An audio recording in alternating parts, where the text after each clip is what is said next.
Okay, excellent. Thank you guys for bearing with me there. Like I said, I had my monitor burn out just before this class was supposed to start. Now, I'm on my way en route right now. We're going to go ahead and talk about the fundamentals of tackling. Let me go ahead and close the door a little bit. My wife's got the TV up a bit high.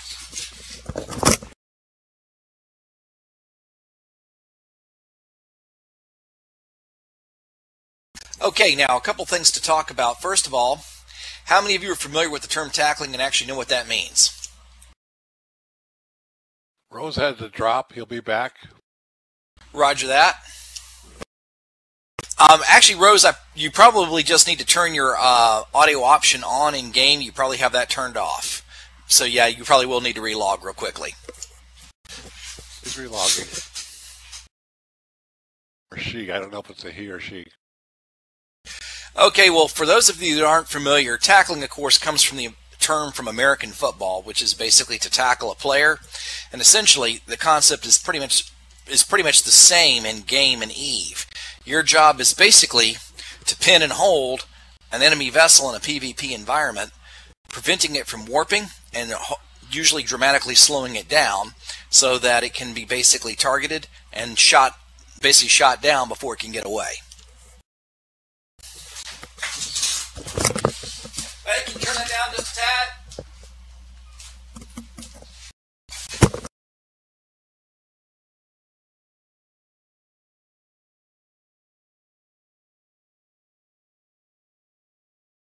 So that is basically the concept behind tackling. And you're using basically either warp disruptors or warp scramblers for the purpose of preventing a vessel from warping. These are frequently used in conjunction with another device called a webifier. The purpose of a webifier is it does not prevent a ship from warping, but it does dramatically slow it down. And typically, the best tacklers use a combination of the two. You use the scram or disruptor to keep it from warping, and then you use the webifiers to dramatically slow it down so that it cannot burn away. And we'll explain more about what that means. Now, in terms of the theory behind tackling, there are two types of primary tacklers. Any ship can be fit with a tackle gear.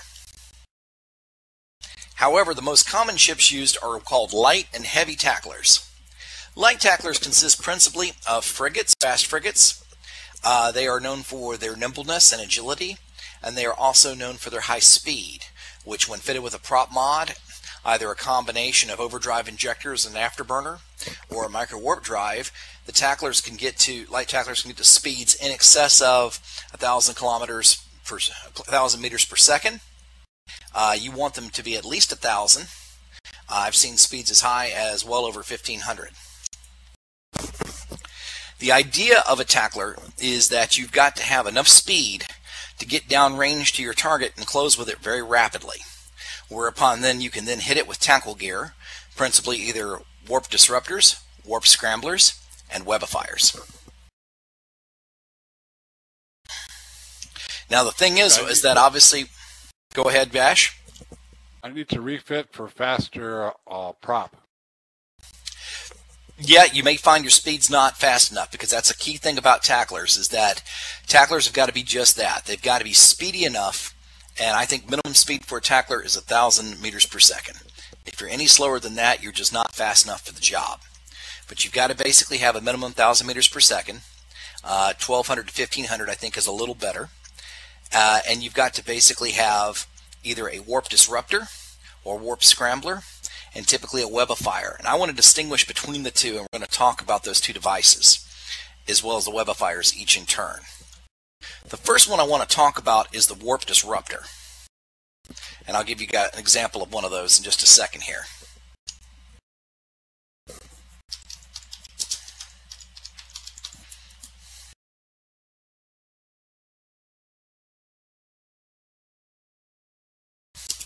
That's just one of many examples.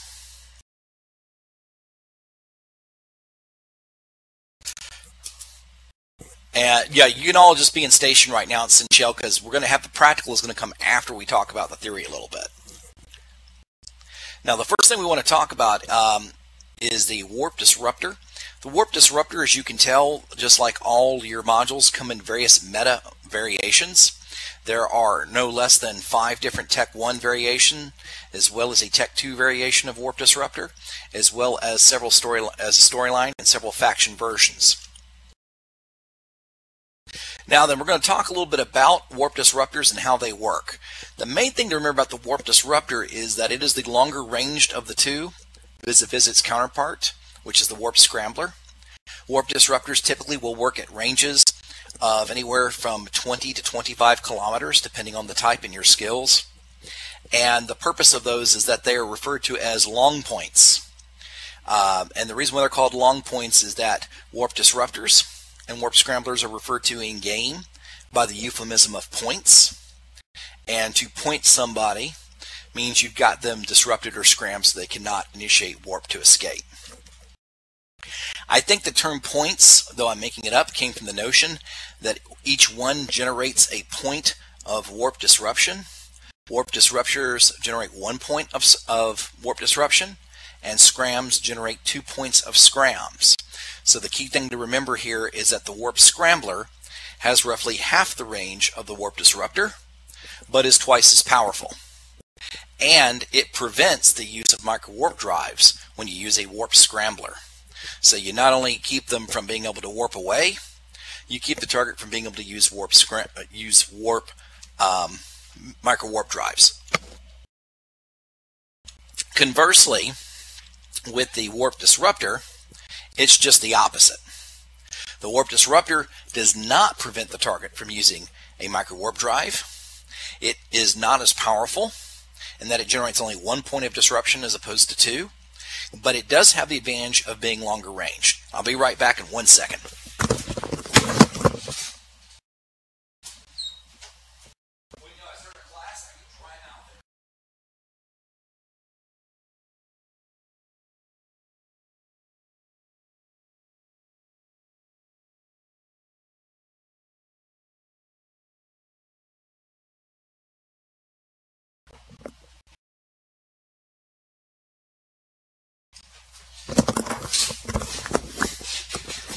Okay, I'm back.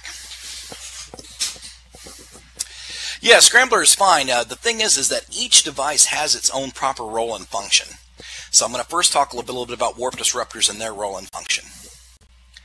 The advantage of a Warp Disruptor is namely this: range, range, range.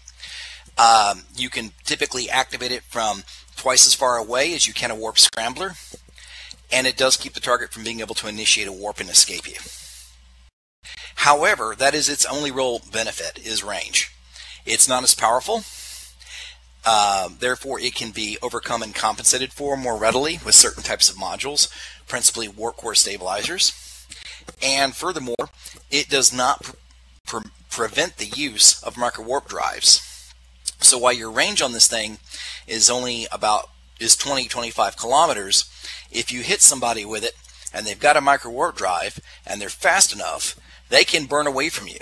And once they get outside of your range, you're going to lose your disruption. So they can burn out from you. So of course the question would be, well then why use a Warp Disruptor at all? The principal advantage of the Warp Disruptor is that in the early stages of an engagement, while you're trying to close range, you typically want to have ships that have a combination of Warp Scramblers and Warp Disruptors. And the reason being is you want some guys to be able to point this vessel at 20-25 kilometers, depending on the version and your skills, so that you can keep it from warping away as soon as possible. Then you have other ships who are equipped with Warp Scramblers, which are shorter range but more powerful, who then continue to close and then scram the vessel. So that's why you would want the Warp Disruptor. It is that long point that gives you that early scramble ability that keeps that warp disrupted and keeps the vessel from getting away, buying time for vessels with more powerful scramblers to get close. So does everybody basically understand the Warp Disruptor and its purpose? Yes. Again, just to recap, the range is twice as long as its counterpart, the Warp Scrambler. It generates only 1 point of disruption, but it is good as an early engagement unit to prevent a vessel from warping away. And sometimes those few extra seconds that it takes you to close from 20 to 10, if you don't have something on it, is the time that it needs to get away. So basically, it's an early way to grab your prey and hold him there. And typically in a well-balanced fleet, some of the vessels will be equipped with this device.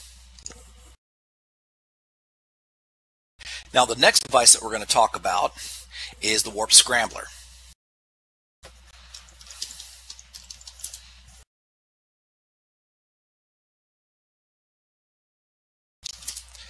And let me pull this up here for you.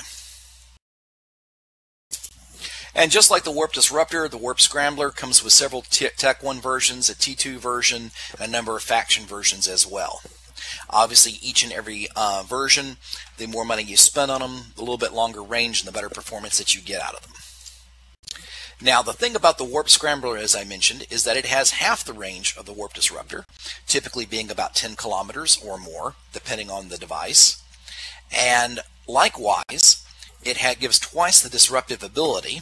So if someone does have warp core stabilizers fit to their vessel, which you will never see on a combat vessel, and I'll explain why, it would overcome one but not two warp core stabilizers. So it's a little bit stronger in terms of its signal.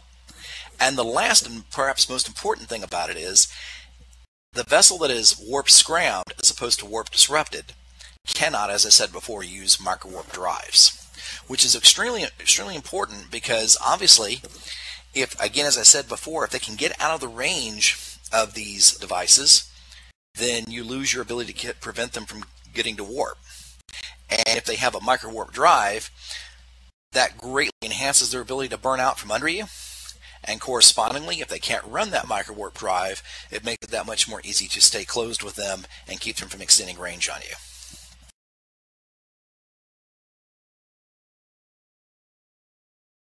So does anyone have any questions in the general understanding of the Warp Scrambler and what it does?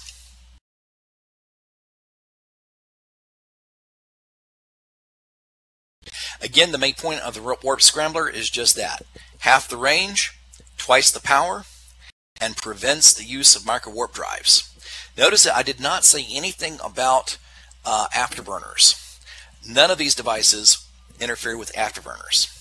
So while the afterburners are not as fast, one of the benefits that they have in PvP is that if you are hit by a Warp Scrambler, you can still use your afterburner where you cannot use your microwarp drive.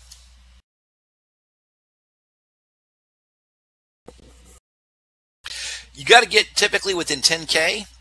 You can get longer range with these depending on skills and the actual version of Warp Scrambler that you use. But rule of thumb on a Warp Scrambler, depending on the pilot's skills and the device that he's using, what meta it is, or if it's Tech 2, you can pretty much figure on something like 10 to 12 kilometers, maybe a little bit more. And again, with the Warp Disruptor, you can count on 20, 25 kilometers.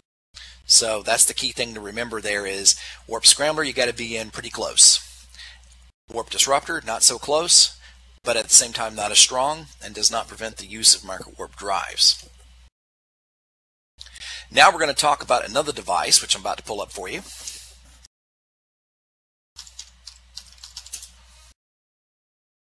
One that I think is overlooked way too often.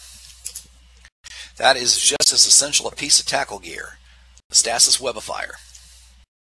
Now the thing about the Webifier is this. It does not prevent a vessel from getting to warp. However, what it does do is dramatically slows down a vessel. So just its sheer sub-warp velocity drops down dramatically, typically I think to about 1/4 what it normally is. So the benefit of webs is just that.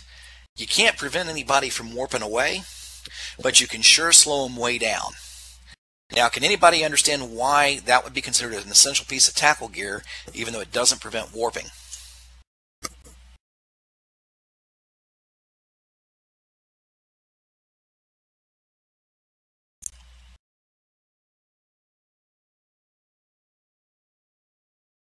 Yeah, there's a lot of advantages that you guys are naming, and we're going to mention that. One, of course, yes, If you slow it down dramatically, the first thing is if the ship is speed tanking, it loses its speed tank because it can't move as fast. And being webbed like that does two things for you. It slows you way down, and it ensures that, one, you're easier to hit, and that you take more damage when you are hit. But that in of itself, while useful in combat, isn't necessarily why you'd want to use it as a piece of tackle gear. The principal reason why you want to use it as a piece of tackle gear in conjunction with a scrambler is that the scrambler prevents them from warping, and the webifier dramatically slows them down.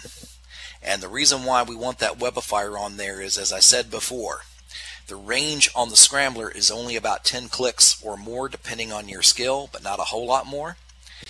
Likewise, the range on the disruptor is 20 to 25k depending on your skills again and the type you use. So these people can burn away from you, and if they get outside of your range, you lose your lock and they warp. So the web helps ensure they don't get out of your range. Basically, once you close as a tackler and you scram them and web them, they can neither warp nor can they run from you. Yes, they do. They affect afterburner speed as well.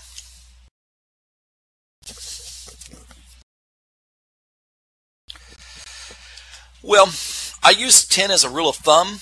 Let me look at the I'll go back to the scram real quick, but I believe the basic one does about 10. Better ones will do a little bit more.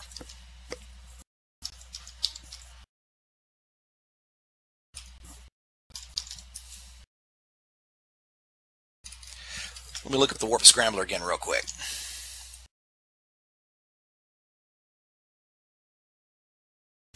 Okay, I'm just looking at the basic warp scrambler right now. And if you look at it right now, it has an optimal range of 7,500 meters. And it begins to fall off from there.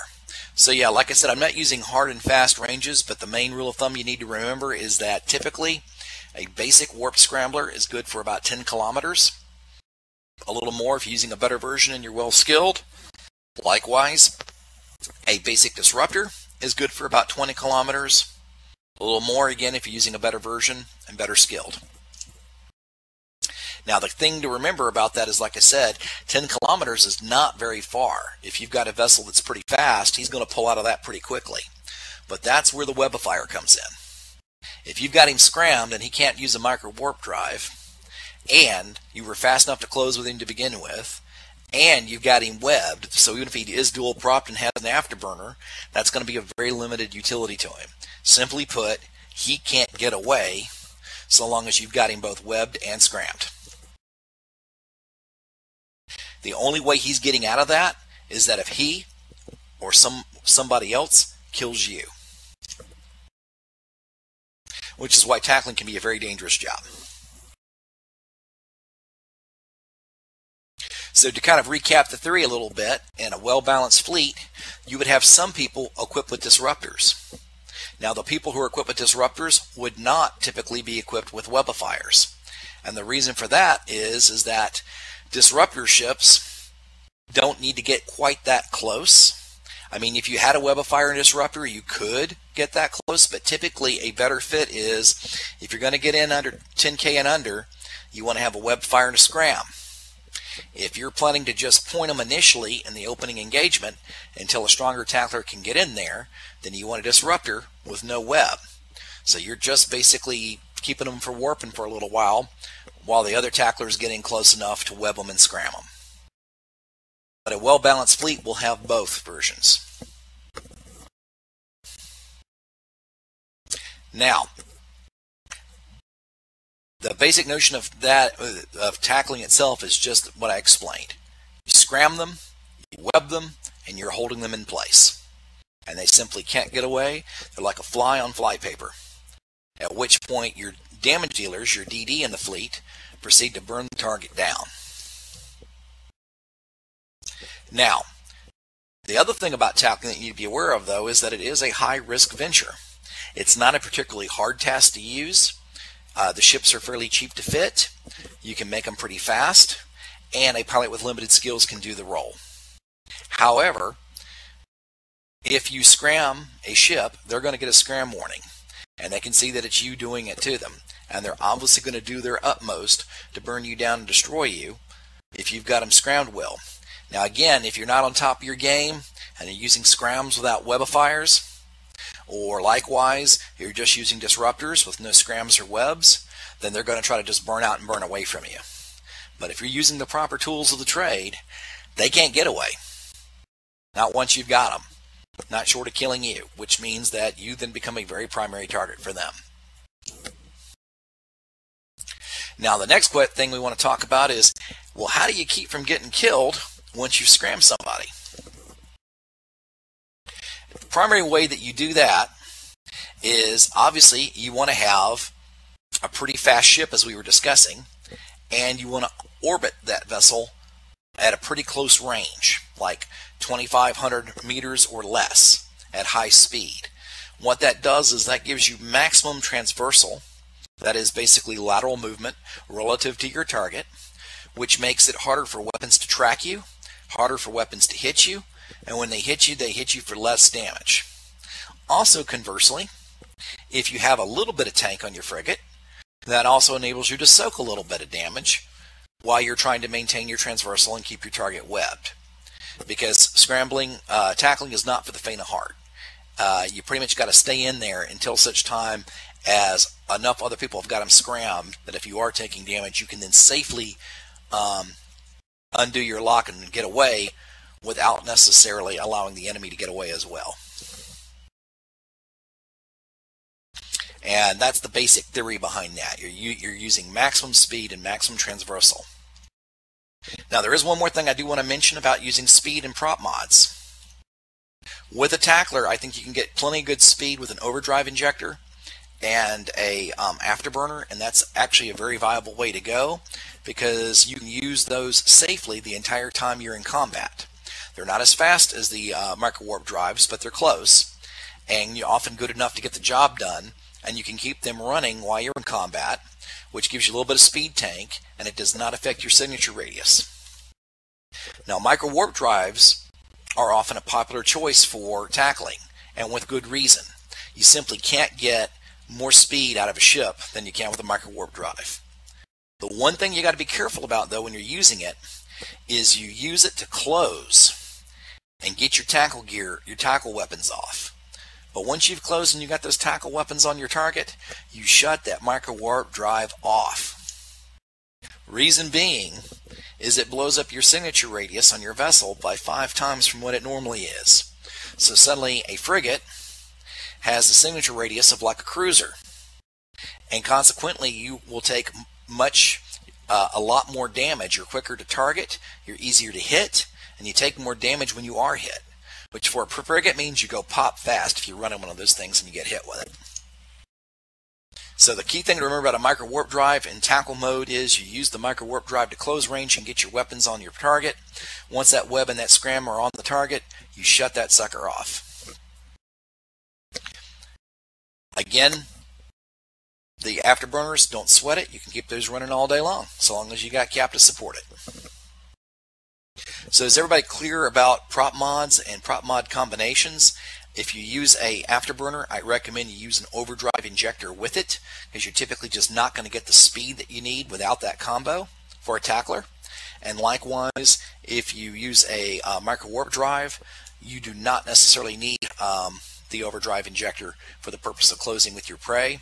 However, you may want to have one anyway, because when you turn that sucker off and you're close, you still want to have a pretty high level of speed for your frigate. Now the thing about overdrive injectors is there's no downside to an overdrive injector except that it eats up cargo hold space. That's it. And there's no drawback to an afterburner other than, of course, it takes a mid-slot and a little bit of power to run it, but it does not blow up your signature radius or anything like that.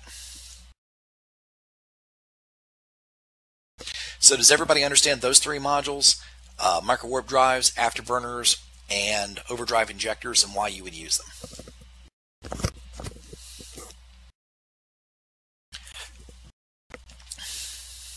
Now, if you notice, we're talking about certain gear now, and you guys are probably getting a feel now for a tackler that, like if you're a frigate that's going to be a scram-equipped tackler, you know that you're going to have 1, a prop mod, either an afterburner or a micro warp drive. 2, you're probably going to need an overdrive injector as well. And 3, you're going to need a webifier and you're going to need a scram. So those are 4 pieces of equipment that you know you're going to need.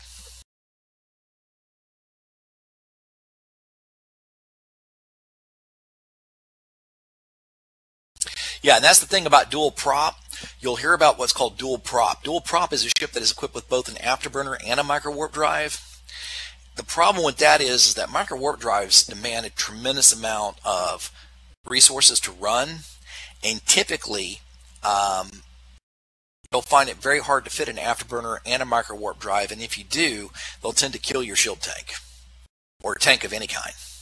So dual prop has its role, but also understand it is kind of an expensive solution to the problem. My personal recommendation is an override drive injector and an afterburner, or a micro warp drive and possibly an overdrive injector. But I don't recommend an afterburner and a micro warp drive on the same ship, because dual propping occupies mid slots. And number 2, in the mids, you know you're going to need one for your scram, and you know you're going to need one for your web. Now again, for those ships that have the disruptor, they got a little bit different role. You don't necessarily have to get any closer than say 20 kilometers, and all you really need is the warp disruptor. Because again, your job is really just an early tackle. You're like the little guy who's just holding that football player just long enough for somebody else to come in with a webifier and a scrambler and really hit him hard and tackle him for good.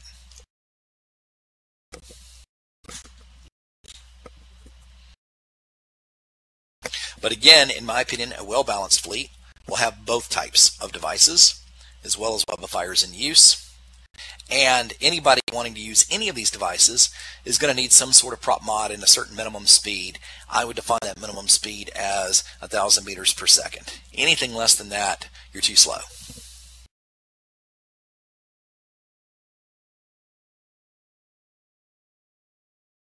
So does anybody have any questions so far about what I'm talking about?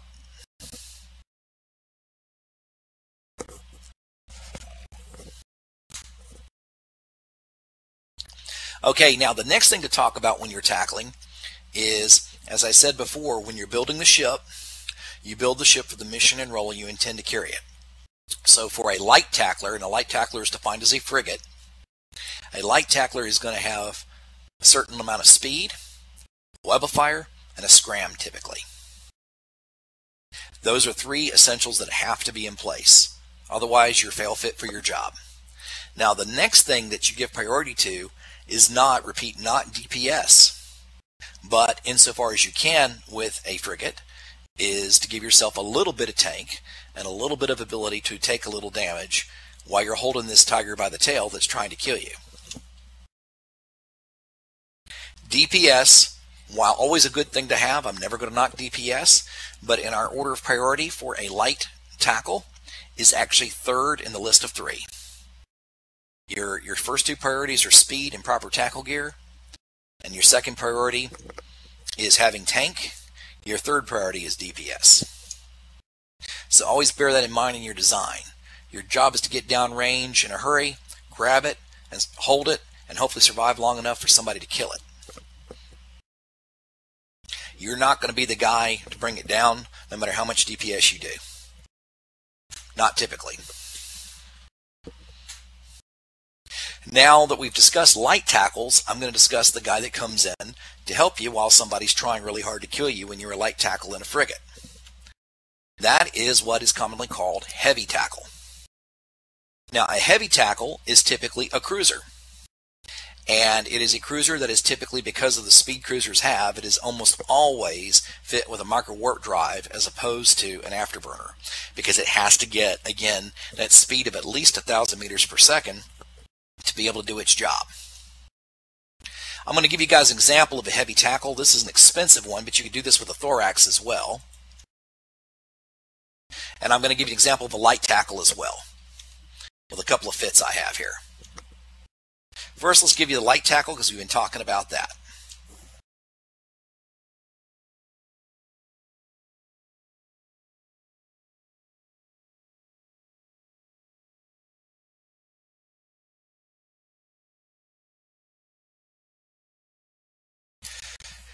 These are two different versions of the same.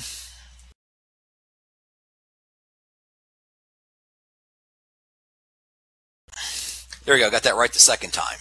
These are two versions of a tackle. The first one, Thracian, is an earlier version of a fit when I was first getting started. That's why I want to use that as a good example. If you look at that fit, you can see it's all Tech 1 stuff. There's no T2 on this boat at all. And it has all the proper gear that it needs. It has a warp scrambler, it has a webifier, and it has an afterburner combined with an overdrive injector. She's fast enough to do the job, and she has both her scrambler and her webifier to do the job. And as you can see, those are the principal things that we're concerned with. Now, in addition to that, I gave her a nanofiber internal structure to make it a bit more agile, which is always good for maintaining transversal and also good for quick line times and zipping around when you're running down targets. And she has damage control on it as well, which is a suitcase is never a bad thing to have on a boat.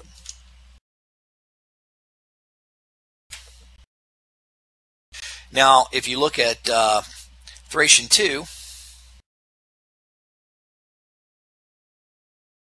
Thracian 2 is a little bit more advanced, has T2 weapons for the most part, and does a little bit more damage, but the same basic concept. You could also fit this ship with an afterburner. In my case, I went with a micro warp drive, assuming that you can make the fit work. In the case that I found with this particular boat, I found it was easier to fit my scrambler and my webifier with an afterburner than it was with a micro warp drive. Bear in mind, whenever trying to choose between a micro warp drive and a scrambler, or a webifier and a scrambler and an afterburner, I would typically say that afterburner and the webifier and their scrambler is the better way to go. Because it's not enough to scram them, you got to be able to slow them down, or they'll just slip away from you. So there's a couple of fits there that show you some basic frigate fits. You can apply those to pretty much any race. It's the same gear, same concept. Now I'm going to show you an example of a heavy tackler.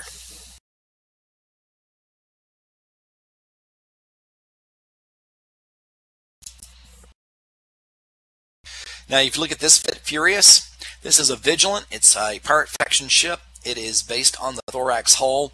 Very pricey boat. A shiny you would not want to fly in a lot of PvP fleets, but you might want to fly in some of the bigger ones. However, you could apply the same concept that I used in this boat to just a typical basic run-of-the-mill thorax or any other cruiser. Now, the first thing about these heavy tackles is they're called heavy because it is just that. It is a heavier, much bigger boat. It is capable of resisting a good deal more damage.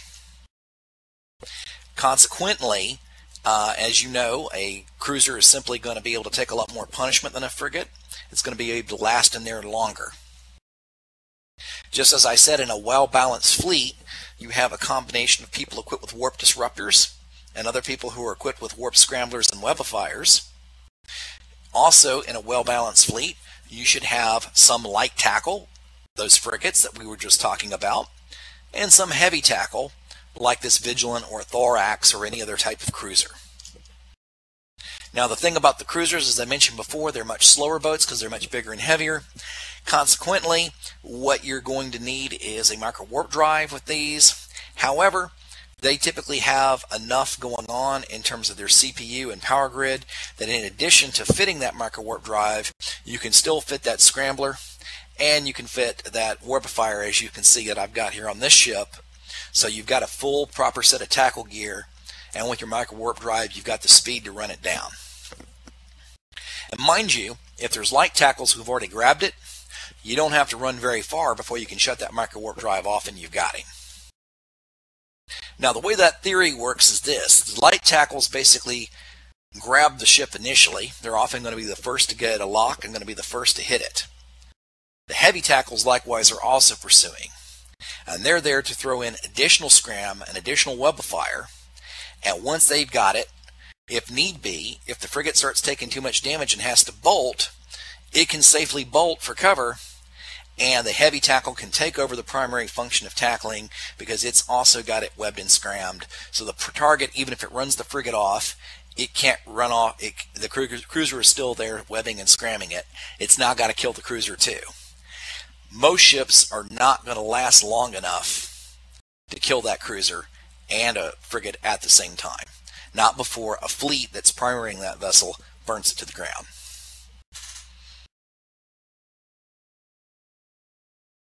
So as you can see, the purpose of the light tackle is to make that initial tackle web and scram, also using some disruption in the fleet as well.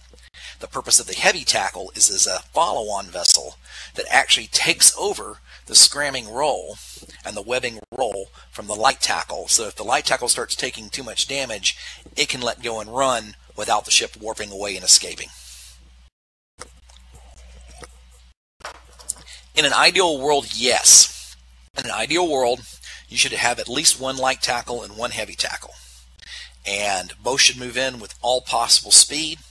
Light tackle should stay on station once he's got him for as long as he possibly can. But at least if he does break it off, he has a heavy tackle there as backup. And that is a much better way to go than two light tackles. And I'll tell you why. Because you can conceivably burn down two frigates pretty fast if you're a battlecruiser. But if you're a battlecruiser, you can't burn down one frigate and one cruiser typically before somebody kills you. That's why two lights just isn't often as good a way to go, as you got two welterweights trying to hang on to a heavyweight. Whereas with the strategy I'm describing, you have one welterweight who makes the initial tackle, and then you got a midweight that can hang on to him while the other heavyweights pound that heavyweight into oblivion.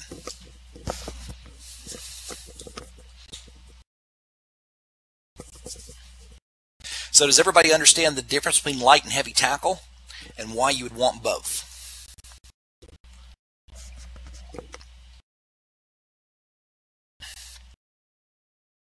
Now, again, the key thing to remember though about the light and heavy tackle, you're typically going to find that if you use an overdrive injector and an afterburner in a cruiser hull, you're typically not going to have enough speed to do the job. I mean, if you can get it with an afterburner and an overdrive injector up over 1,000 meters per second, hats off to you, then you're meeting the minimum requirements. But you're going to find with the cruisers, typically you are going to need a micro warp drive to get the kind of speed out of that tackler that you need. And remember, like I said, if you don't have the speed to do the job, then you're not fit for your role. Just like if you don't have a web and a scram, you're not fit for your role. Way too often you got guys that have got the speed, they got the scram, and they don't have the web. Or they got the web and the scram, but they don't have the speed. You got to have all three, or you're fail fit for the job.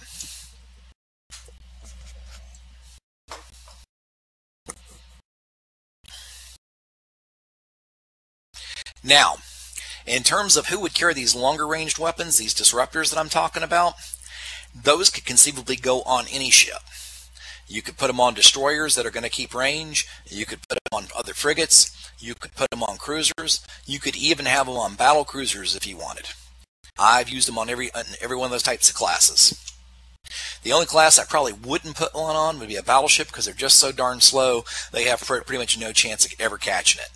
Now, if you have it on a battle cruiser, and that battle cruiser's got at least 400 to 500 meters per second speed with a long point, with 20-25 kilometer range, it can conceivably get in range to put that on somebody. But again, remember to fit for your role. Really, tackle is the role, in my opinion, of frigates and cruisers. Not battle cruisers and not destroyers, and I'll explain to you why.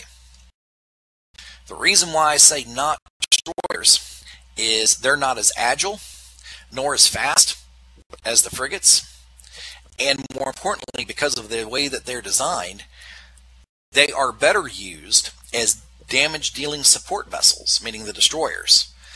Because the name of the game of a destroyer is guns, guns, and guns. Frigates, they're not particularly tanky, though they're tankier than a frigate, and you can make them relatively fast, though not as fast as a frigate, but their main job is DPS and lots of it as a fleet support DPS vessel. The purpose of a destroyer is to do a disproportionate amount of damage with the size of the hull. That's what they do, and they do it well. Not saying you can't tackle with the destroyer, just saying it's not the best ship for the role. Really, a frigate does the light tackle role, in my opinion, much better than a destroyer. Destroyers are better suited as fleet support damage dealers. Conversely, heavy tackles should be typically cruisers. One, they've got the speed to do it when they've got a micro warp drive, and number two, they've got the tank to do it, to act as a heavy tackle. So they can fit the gear, they can get the speed, and they're a lot tankier. Why we would not want to do that on a battle cruiser? Well, you could, but the main purpose of battle cruisers is they're damage dealers. You're going to find they're the primary damage dealers in most PvP fleets. You will find battleships out there, and they do damage dealing even better, but primarily your damage dealers are going to be battle cruisers. And if your job is to be a damage dealer in your battle cruiser, then you want to have as much tank as you can have and as much firepower as you can have. So firepower and defense are your two primary things in the Holy Trinity. Every ship design is based on what I call the Holy Trinity, which is speed, defense, and firepower. And you're going to find that in a battle cruiser that's DD, firepower and defense are your primary things you're emphasizing in that fit, not speed. So trying to tackle fit your boat can often run contrary to trying to tank your boat. I'm not saying you can't make heavy tackles out of battle cruisers. I've seen it done, but often just not the best hull for the role, because its primary role is to stand in a line of battle for maximum period of time and dish out a lot of damage. Tackle gear can get in the way of that. And that pretty much concludes the theoretical part of the class. Does anybody have any questions? I do. Okay, Vash, what is it? Okay, you talked about two types of light tackles. One that gets in close and one that stays farther away. Is there terminology for that difference? I have never heard a terminology in the game referring to those two different types. In terms of the actual devices, they are referred to as short points and long points in Eve slang. Short point being the scram, because it's just that, it's the short point, and long point being the disruptor, which is the longer range ship. Both would typically be described as light tackle. But what I've seen on a practical level is that scram and web is for the guys who are getting in close, and typically if you have a weapon that reaches out and touches somebody at 20k, a web's kind of wasted on you because you got to get a lot closer to use that web. And I have just found that when people get a disruptor on a ship at 20-25k, a lot of times they don't close. They stay at that range. So the web gets kind of wasted. So I've never created a distinction on that vessel, and I don't know of anybody who's ever created a name for it. But they are two different philosophies, and you really should have both types. So you want a short point, a long point, and a heavy tackle. Yep, pretty much. That would be an ideal setup. You would want to have that. Now, I will tell you, if I had to drop one of these in a pinch, if I had to give something up, I'd give up the long point before I would give up short points or heavy tackle. But all are useful and all should be present in the fleet.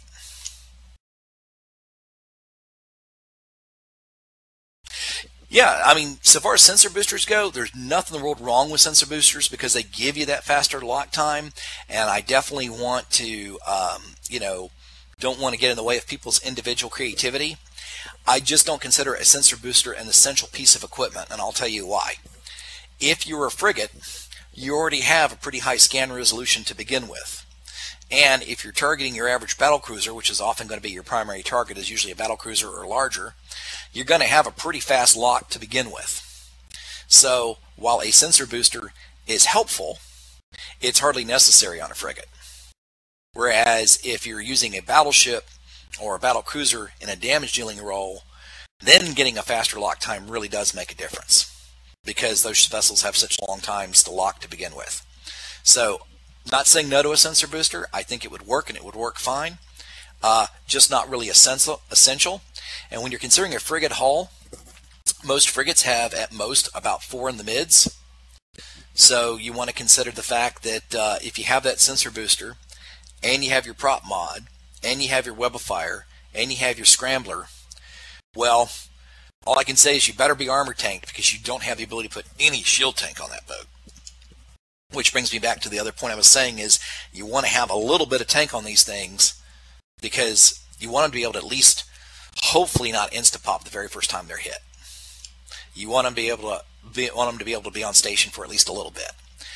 For example, that Tristan that I showed you, I actually went toe-to-toe with a cruiser and held him off 60 seconds in a frigate.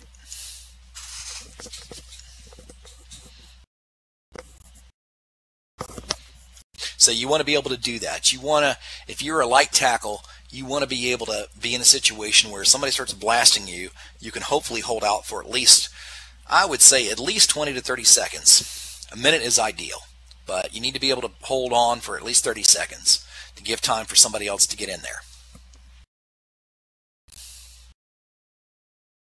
Now Drace has a question which says, is there targets that are always primaries for tackles, or is that dependent on the fleet each time? Yeah, what you're typically going to find is most FCs, when they're making their fleet assessment, are typically going to primary damage dealers. And the reason why I will tell you that is that EVE works like naval combat in the sense that there's no digging in, there's no hiding behind a bush or anything like that. So in that kind of open scenario where everybody's shooting everybody and everybody can see everybody, whoever attacks effectively first typically wins the engagement. And the way to attack effectively first is usually the side that first is one to lose a battle cruiser or a battleship is often the side that will lose the engagement. So typically the way it will work in a fleet is an FC will call out a primary, which will be one of the battle cruisers or battleships in the fleet. Everybody will lock their guns on that primary target. The tackles will rush in on that primary target and they will lock it down with webs and scrams and disruptors. And you burn that target in unison until it's dead, whereupon the FC will then call another and try to kill another one.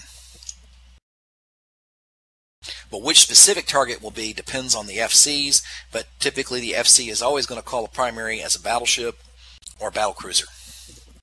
Because what they're trying to do is critically weaken the DPS on the other side, because believe it or not, if you can have even a slight edge in DPS, the battle will typically go to you.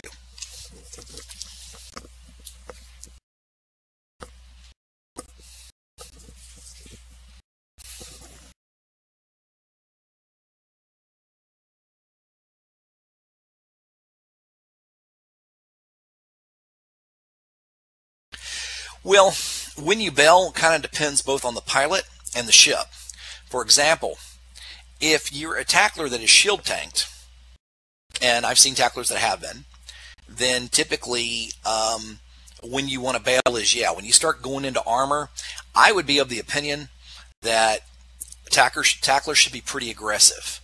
If you're shield tanked and you're halfway through your armor, then you need to bolt, but not before. In short, you got to be danger close to losing the boat before you actually try to run.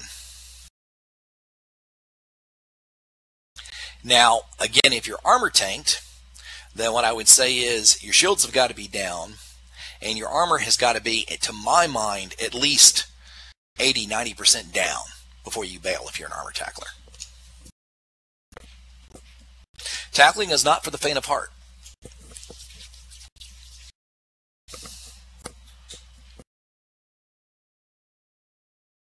You got to fly that boat like you stole it, be well prepared to lose it, hang on as long as you dare.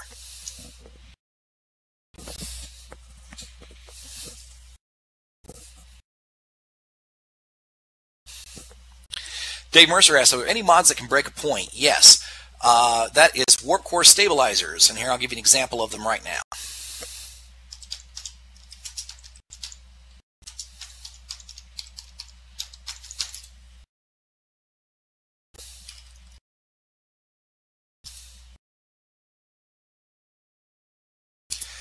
There you go, that's a warp core stabilizer.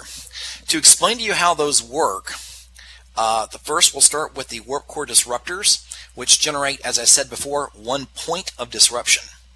Then you have warp scramblers, which generate 2 points of disruption. Now, this is where the points they generate matters, because each and every ship has 1 point.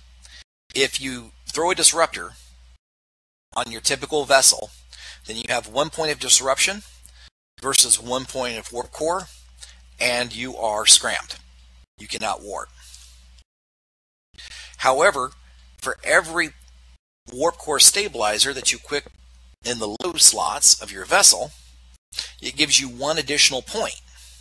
In the same scenario, if somebody hits you with a warp core disruptor, which generates 1 point, and you have a warp core stabilizer on board, then your ship gives you 1 point, your stabilizer gives you 1 point, so you have 2 points, and he hits you with a 1 point disruptor. Therefore, he has to at least equal the number of points that you have. Therefore, he fails actually to disrupt you. You would be able to warp away. Now, by the same token, a ship that has 1 warp core stabilizer that's hit by 1 warp scrambler, which does 2 points of warp disruption, would still hold that vessel because it generates 2 points, and the ship plus the stabilizer has 2 points. As long as it's equal, he's got you scrammed. That being said, just to take it one step further to the logical conclusion, if you had a ship with 2 warp core stabilizers, and it got hit with 1 scram, then you wouldn't be able to hold that ship.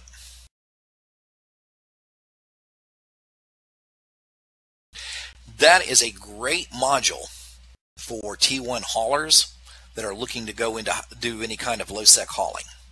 Because if you throw a bunch of those in your lows, you lose cargo space, but you basically make your ship unpointable, which means that you can almost always warp away from your problem. All you need is enough shield tank to take the damage while you warp away. However, they're horrible on combat ships, and I'll tell you why. One of the problems with a warp core stabilizer is it dramatically, and I mean dramatically, increases your lock time.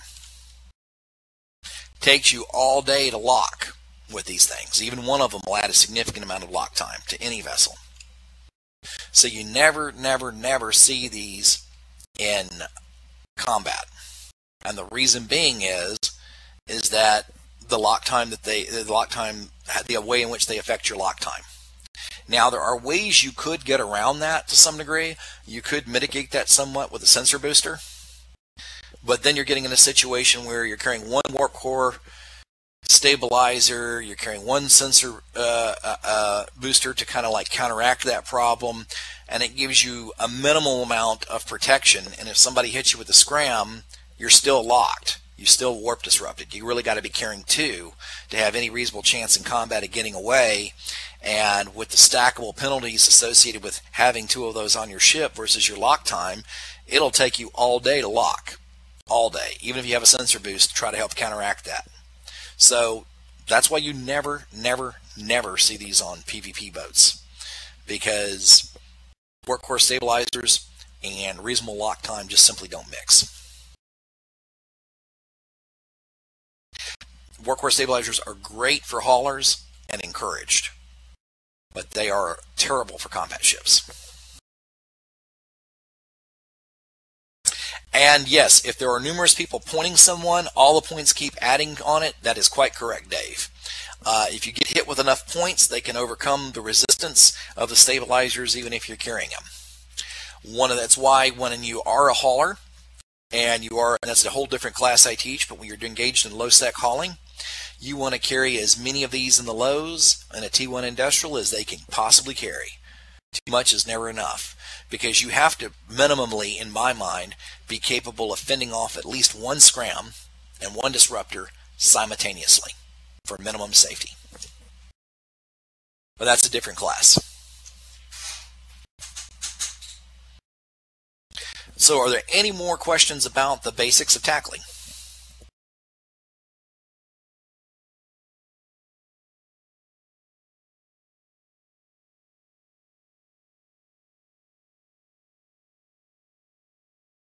Okay, well now we're going to move to the practical side of the ship.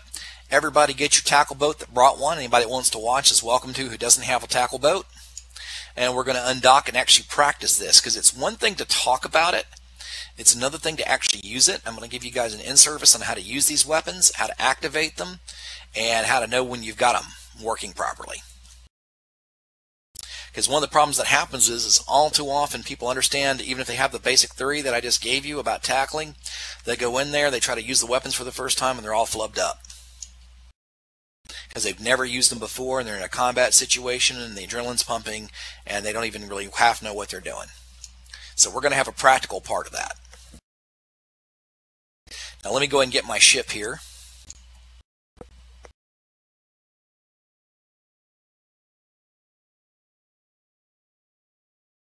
Alright, I got my tackle boat out.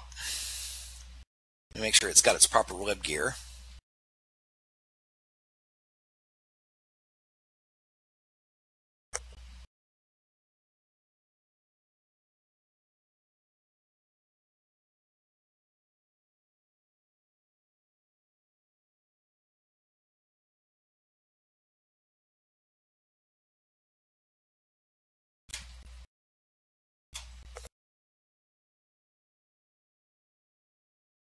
Give me just 1 second, guys. Getting myself squared away.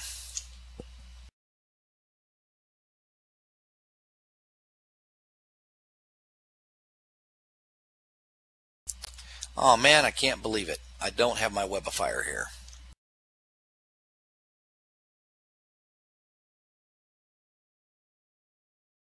I have an extra I have a two. webifier. I forgot my screwdriver. Yeah, Bash, if you can bring up the hanger item thing and drop one in my personal hanger, drop a webifier, any kind of webifier in there real quick, I'll just have that on my ship.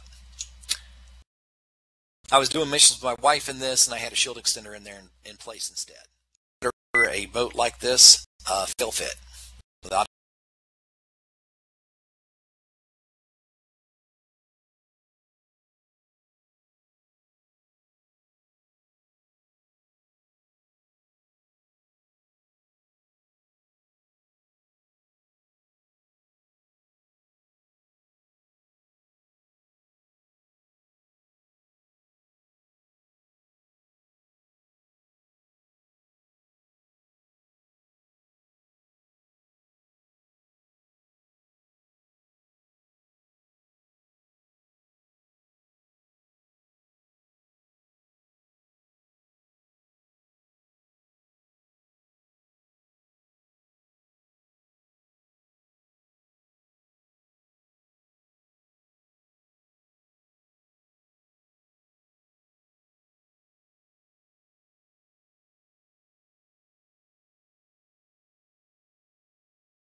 That's basically it.